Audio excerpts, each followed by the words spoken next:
इधर बच्चे आते हैं, सबसे पहले एक तो बच्चों का सवाल होता है, तो बल्कि उन्हें हम लोग बताते हैं, उन्हें कहते हैं कि जनाब ये वायलेशन है। जी, बिल्कुल ऐसे ही है। इसमें गवर्नमेंट ऑफ पाकिस्तान ने इन्होंने बड़ी अच्छी ऐप निकाली है, जिसे हम बोलते हैं ई-गैजेट। नई एक हुकूमत ने ऐप लॉन्च किया, उसके बाद आपके मामलात काफ़ी बेहतर नहीं हो गए? जी, जी, बेहतर हो गए, हमारे लिए आसानी हो गई है। मुश्किलात पेश आती हैं जब से नया सिस्टम मुतारिफ हो गया? नहीं साहब जी, कोई मुश्किल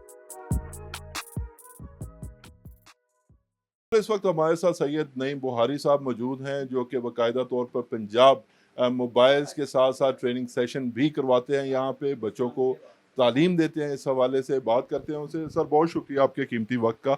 ये बताइएगा कि बच्चों से जब हमने बात की तो वो हमें बता रहे थे कि बुनियादी तौर पर जो स्नैचिंग वाले मामलात हैं, जो चोरी शुदा मोबाइल हैं, उसके हवाले से हमें इतना तरबियत नहीं दी जाती, क्योंकि वो एक क्राइम एक्ट के तहत आता है। उस हवाले से क्या कहें?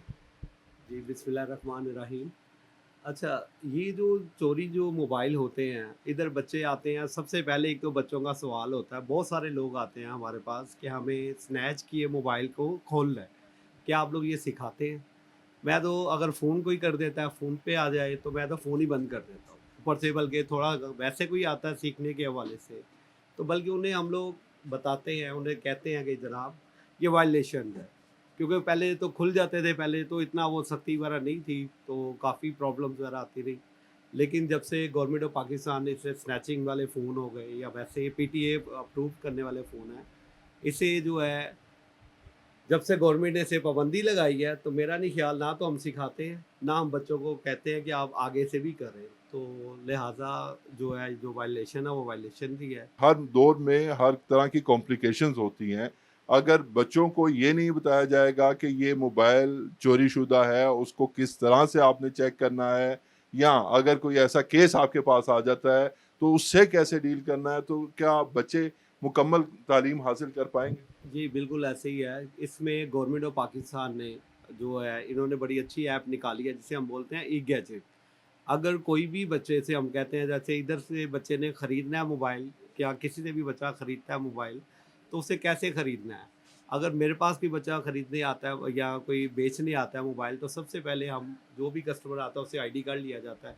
आईडी कार्ड के बगैर उसके साथ फिर हम लोग ई-गैजेट किया जाता है, जो गवर्नमेंट ऑफ पाकिस्तान की एप्लीकेशन है, उसमें आईएमईआई नंबर डाला जाता है उसके अंदर, और जैसे ही उसे हम सर्च करते हैं, अगर तो उसमें वायलेशन यानी कि वो मोबाइल चोरी का है या नॉन पीटी या कोई भी चोरी का मोबाइल है, तो फ़ौरन से हमें पुलिस स्टेशन से कॉल आ जाती है, क्योंकि एक गैजेट पे उन्हें पता होता है किस दुकान पे एक गैजेट लगा है, जो कहाँ से हुआ है, तो वहाँ से हम लोग फिर उन्हें पकड़वा देते हैं।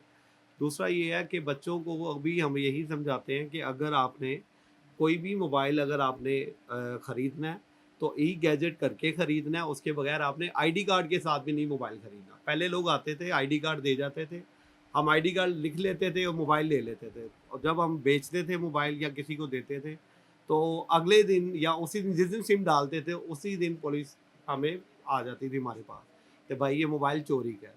तो हम लोग कहते थे हमने तो मोबाइल या आईडी कार्ड हमने साथ रखा हुआ है, तो ये तो हमने इस बंदे से खरीदा है। उसके बावजूद जो पुलिस थी हमारे से मोबाइल ले लेते थे, और हमें बड़ी प्रॉब्लम का सामना करना पड़ता था।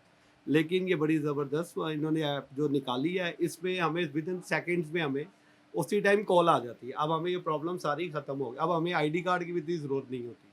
जिसने भी, जैसे आप कोई मोबाइल बेचने आते हैं, तो हमने आपका मोबाइल जब आपसे डन करनी है, जो भी रेट सेकंड हैंड जो खरीदना है, तो हमने आपका जो ई गैजेट करना है। ई गैजेट में अगर हमें कोई कॉल नहीं आती, अगर वो ओके है, तो हम आपसे ले लेंगे और आगे भी कस्टमर को दे देंगे।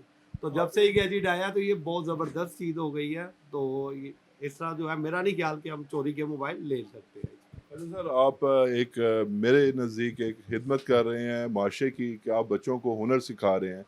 कितने बच्चे आपके पास इस सहयोग के हवाले से तालीम सीखते हैं? माशाल्लाह मेरे पास तकरीबन 3 से 4 बिल्डिंग्स हैं मेन हॉल रोड पे। तकरीबन 500-600 बच्चे तकरीबन एट अ टाइम आ सकते हैं यहाँ पे। तो मैं तकरीबन पिछले 25-26 साल से यही काम कर रहे हैं। इसमें तकरीबन कोई, मेरा ख़्याल है हम 25 से 30 लोग हैं जो रिपेयरिंग कर भी रहे हैं और बच्चों को सिखा भी रहे हैं।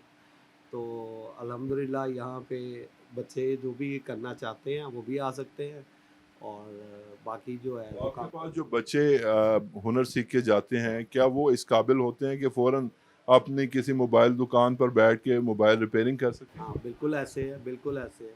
हम तो बच्चों को तब तक नहीं निकालते जब तक एक अच्छा मैकेनिक ना बन जाए। दूसरी बात ये है कि बच्चों ने जब दुकानें बनाते हैं उसके बाद बैकअप भी दे देते हैं, क्योंकि उस्तादों का हाथ पीछे हो तो मेरा ख्याल है बच्चा हिल मार नहीं खाता। तो बहुत सारी प्रॉब्लम्स भी आ सकती है बच्चों को, ये आती भी हैं। अगर उनसे वो चीज़ सिखाई या नहीं समझ आती तो वो ले आते हैं यहाँ पे, और आकर फ्री है वो कॉस्ट अपना फ़ोन ठीक करवा दो और कस्टमर से पैसे कमा लेते हैं। लेकिन एक अच्छा रोज़गार बच्चों को मिल जाता है। एक सो कॉल्ड इस तरह की मिसाल है, लेकिन पूरी तो नहीं इस पर उतरती। लेकिन ये बताइएगा कि एक बच्चे को तालीम ये सिखाने के लिए कितने पैसे लगते हैं? देखिए इसके लिए जो है सिखाने के हवाले से हम तो बच्चों को जो रिपेयरिंग सिखाते हैं तकरीबन, अगर तो बच्चों को हम लोग चीज़ें प्रोवाइड करें तो तकरीबन 40 30 40 50 के अराउंड अबाउट जो है ना पैसे लग जाते हैं, क्योंकि इसमें बच्चों को मोबाइल फ़ोन दिए जाते हैं, स्क्रीनें दी जाती हैं, क्योंकि ये पैसे हमने बच्चों के ऊपर ही लगाए जाते हैं, क्योंकि ये प्रैक्टिकल बच्चे मांगते हैं। कॉलेज इंस्टीट्यूट हो तो हम किताबों में पढ़ाएं, वाइट बोर्ड में पढ़ाएं। यहाँ पर बच्चों को टूल्स वगैरह मोबाइल्स वगैरह दिए जाते हैं। डैमेज मोबाइल, आपसे पहले मैंने अभी मोबाइल परचेज़ किए थे, ई गैजेट करके हमने परचेज़ किए, आईफ़ोन परचेज़ किए हैं जो कि नॉन पीटीएस वगैरह होते हैं या जो किसी के ख़राब हो गए होते हैं, उनके ऊपर भी हम सिखाते हैं, या नॉर्मल फ़ोन लेके बच्चों को प्रोवाइड किए जाते हैं। तो इसमें तकरीबन एक अच्छी रिपेयरिंग सीखने के लिए, जिसमें आपको सॉफ्टवेयर करने, मोबाइल को unlocking, country code, security code, mobile phone flashings वगैरह, इसके बाद मोबाइल फ़ोन मरम्मत करना, पैनल चेंज, मशीनरीज़ इतनी लेटेस्ट मशीनरीज़ आ चुकी है, और ऊपर से मोबाइल जितना छोटा इतनी इसमें कैलकुलेशन ज़्यादा है। इसके जो मशीनरीज़ हैं जो उसे रिपेयर करने के लिए वो काफ़ी एक्सपेंसिव भी है, और बहुत ज़्यादा इसके जो है टूल इस्तेमाल किए जाते हैं। तो ये हम लोग काम करवाते हैं बच्चों को। बहुत शुक्रिया शाह साहब। ये नाज़रीन आपने गुफ्तगू सुनी शाह साहब की।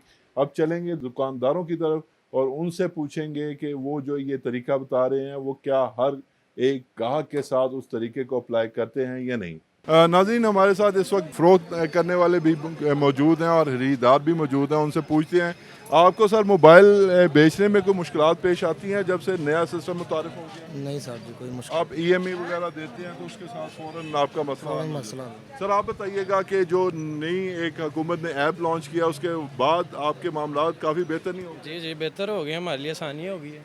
अच्छा, अब ये कोई भी ऐसा मोबाइल आपके पास फ़रोख्त होने आता है तो आप उसकी वो ई गैजेट्स पे वो करके तो फिर जो लीगल काम कर रहा है उसके लिए तो आसानी हो गई है। थोड़ा सा तरीकाकार हमारे नाज़रीन को। तरीकाकार यही है, जो बेचने आता है उसका आईडी कार्ड लेते हैं, वो जो पुलिस वालों ने एप्लीकेशन दी है उसमें उसका डाटा डालते हैं, आईएमई नंबर डालते हैं और सबमिट कर देते हैं। इस पूरे मरहले में कितना टाइम लगता है? हम तो सबमिट करने में हमें तो 5 मिनट भी नहीं लगते, लेकिन उधर से रिस्पॉन्स है कभी 4 मिनट में, कभी 10 मिनट में, ऐसे ही होता है। कुल मिला के कोई 10-15 मिनट में। इतना ही होता है, इससे ज़्यादा। बहुत शुक्रिया। नाज़रीन आपने मुख्तलिफ दुकानदारों की, नईम बुहारी साहब जो कि पंजाब मोबाइल से हैं उनकी गुफ्तगू सुनी इस हवाले से कि जो चोरी शुदा स्नैच मोबाइल हैं उनको जब मार्केट में वो फ़रोख्त होने आते हैं तो उसके हवाले से क्या इक़दामात नए किए गए हैं और किस एक ऐप के ज़रिए जो है अब ये चीज़ इंतहाई आसान हो चुकी कि अगर कोई चोरी ज़्यादा मोबाइल यहाँ पे बिकने आएगा तो उसे फौरी तौर पर पुलिस की जानिब से अलर्ट भी मिल सकता है। अहमद रियाज बलोच को आज की वीडियो से दीजिए इजाज़त। अल्लाह निगहबान।